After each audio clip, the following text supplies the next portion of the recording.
اور ہمارے خدا کے حضور تم خداوند اپنے خدا کے سب حکموں کو مانو اور ان کے طالب ہو. کیا ہونا ہے؟ خدا کے جو احکام ہیں ان کا طالب ہونا ہے. We must have to seek the every word of God. تاکہ تم اس اچھے ملک کے وارث ہو سکو. To inherit the good country, the good land, promised land.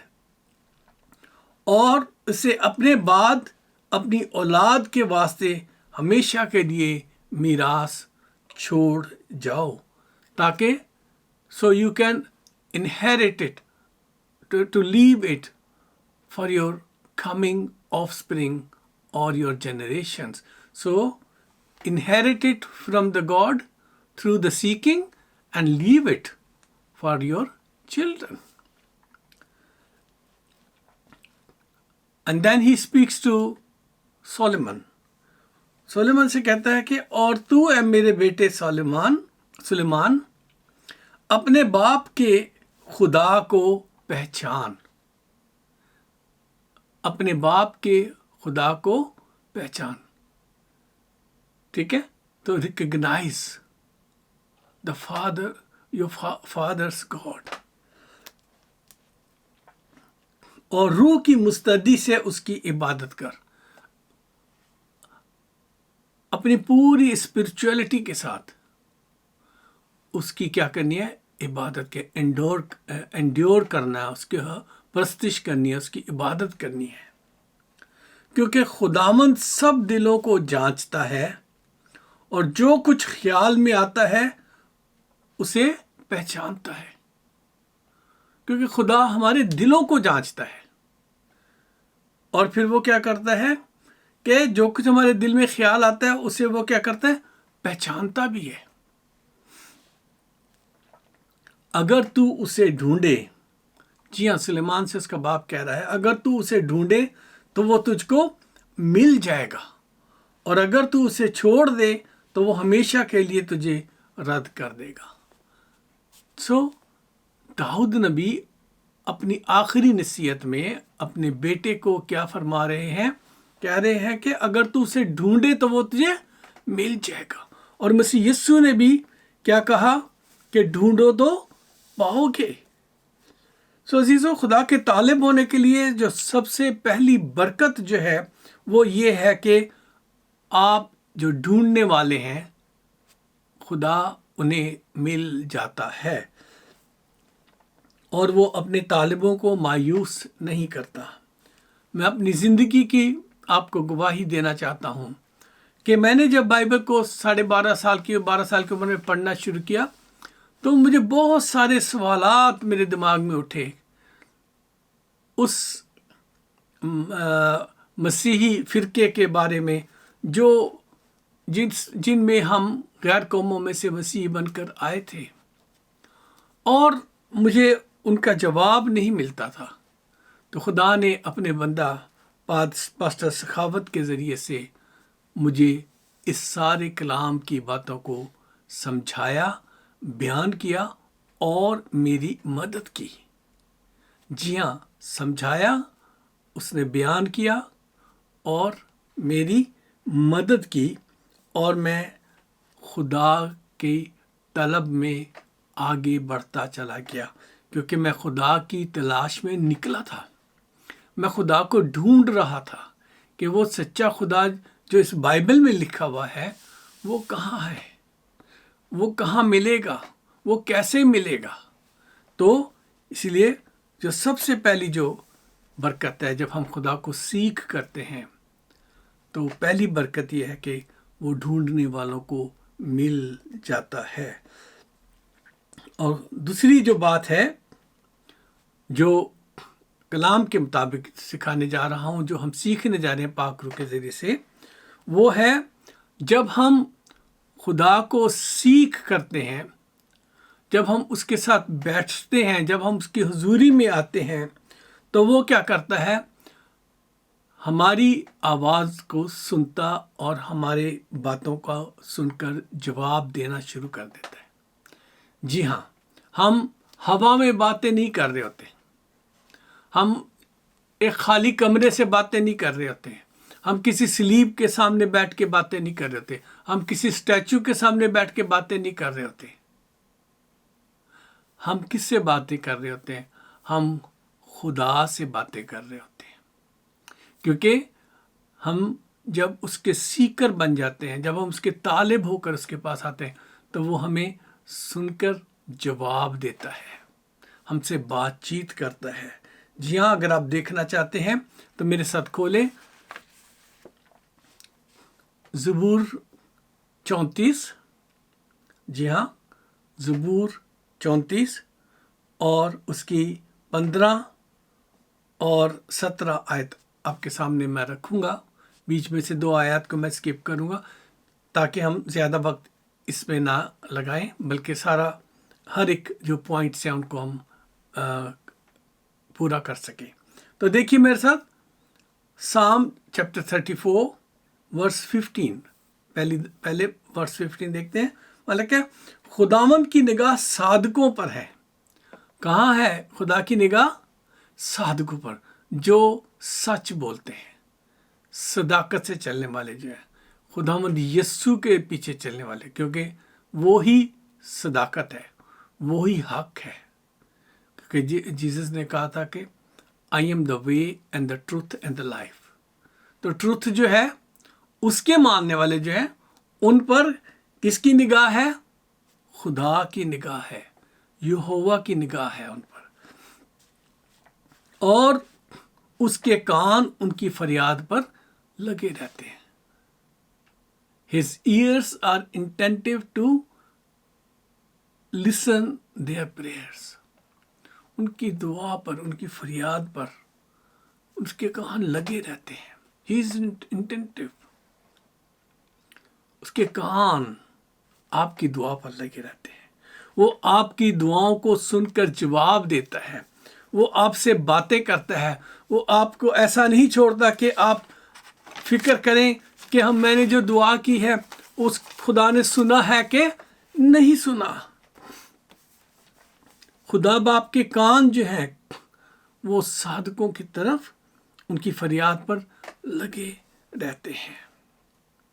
جی ہاں عزیزو، 17ویں آیت ہے اگلے، پھر خدا کی نگاہ صادقوں پر ہے، اس کے کان اس کی دعاؤں پر لگے رہتے ہیں۔ اور 17ویں آیت، صادق چلائے، ورس 17، رائٹیس cried out، اور خداوند نے سنا، and God lord Almighty heard it، اور ان کو ان کے سب دکھوں سے چھڑایا۔ ان کو ان کے کتنے دکھوں سے؟ سب دکھوں سے چھڑایا۔ میرے عزیزو، آپ اور میں، ہم یقین کریں کہ وہ ہمیں سب دکھوں سے چھڑاتا ہے۔ کوئی دنیا کا دکھ، کوئی دنیا کا کام، کوئی دنیا کی پریشانی ایسی نہیں ہے جس سے خدا باپ آپ کو اور مجھے چھڑا نہیں سکتا۔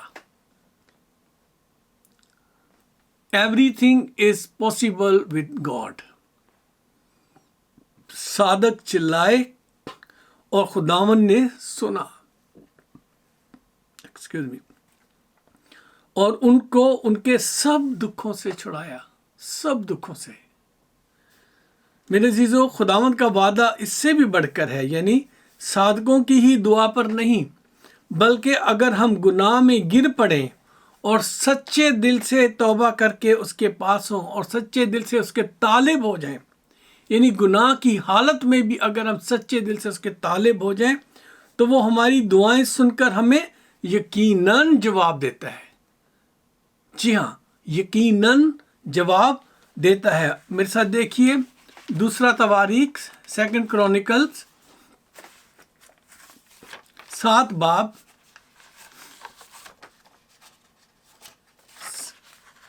سیکنڈ کرونیکلز اور اس کے 7 باب،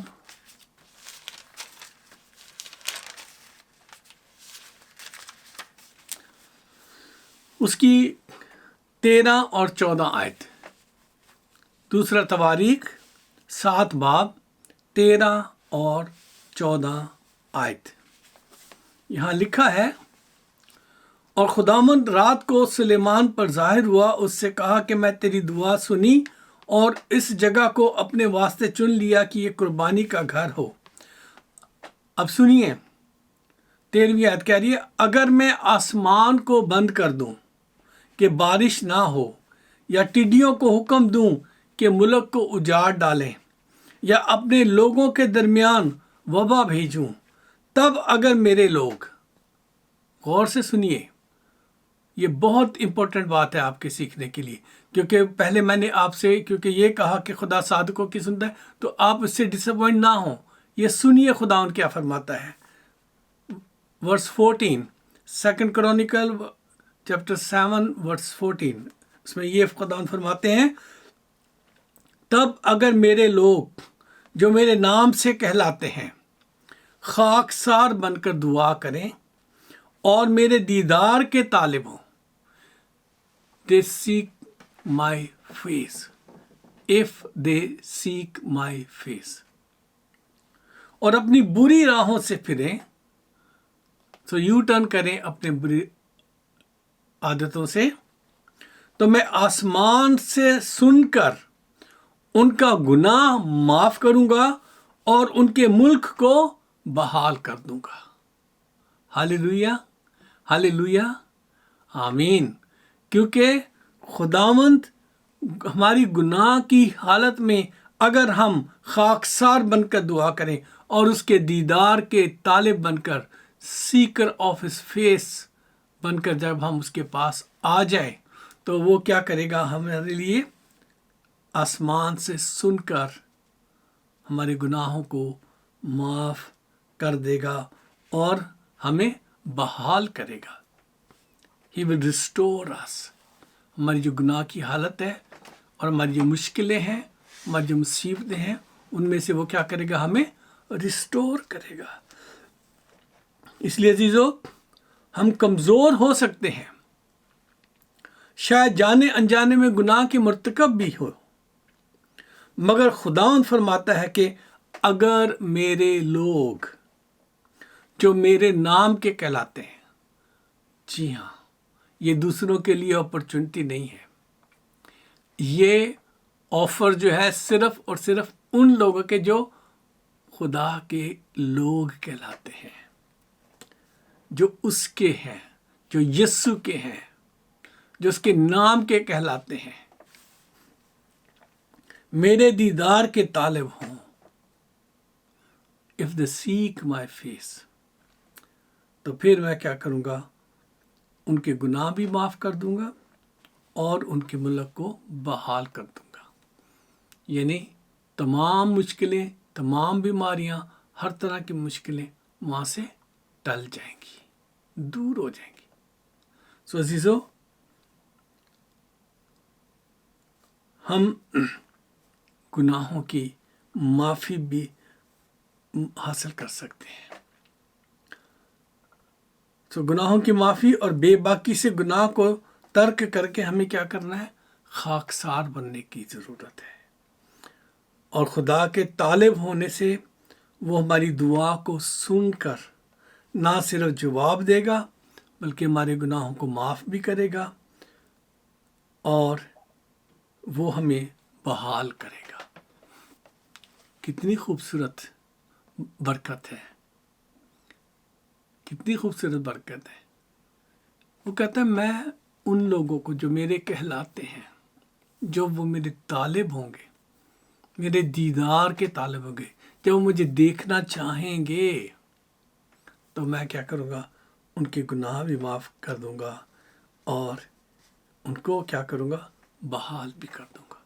یہ ہے خدا کے طالب ہونے کی جو برکت ہے.